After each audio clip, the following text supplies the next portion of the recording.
We meet here again once more.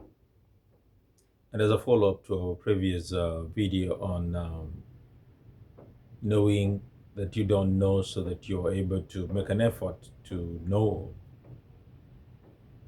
so that you don't endanger not just yourself but the lives of others, I want to pursue something on communication. Communication is said is the passing of information from one person to another. And for you to realize that communication has taken place, there has to be a meaningful response so that you're able to appreciate.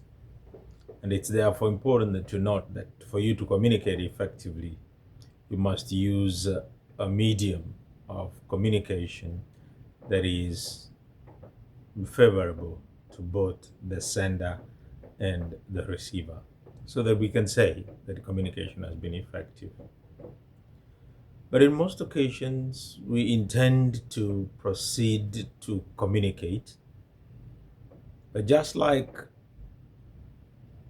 the idea of not having the information about something, communication will not be of any value if at all indeed you don't have anything to communicate.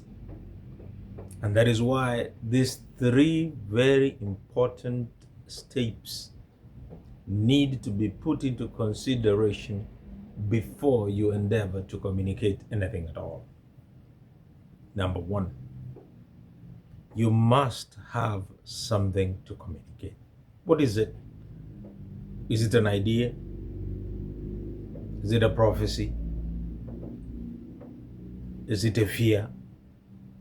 Is it an encouragement? Or is it passing of some information that is to warn people against an occurrence? Are you teaching? Are you discouraging?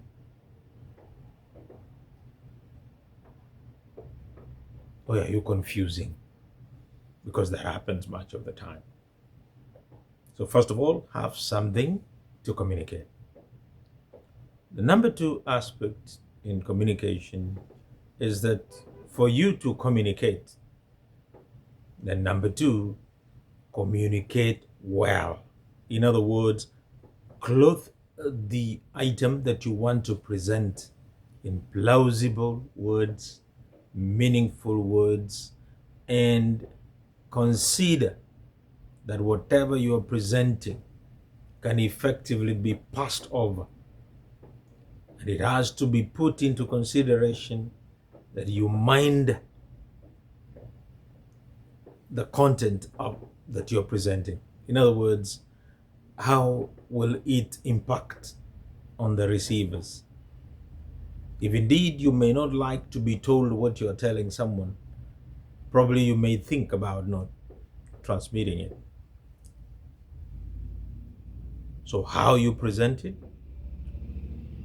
the medium, and the format in which you present it must be appreciated. And finally, number three, you must consider your audience. To whom are you communicating? You may not talk to your son the way you talk to your mother-in-law. You may not talk to your teacher the way you talk to your sister. You may not address a priest the manner you address the passerby, probably outside your home. So it's important to consider your audience. And as you consider your audience, really ask yourself whether what you're communicating will affect them in a way that you could love to be affected. Is it true? Is it meaningful? Is it necessary? And if you heard, all right, did you hear it from somebody who is using it in a way that you don't intend it to impact on whoever you are telling?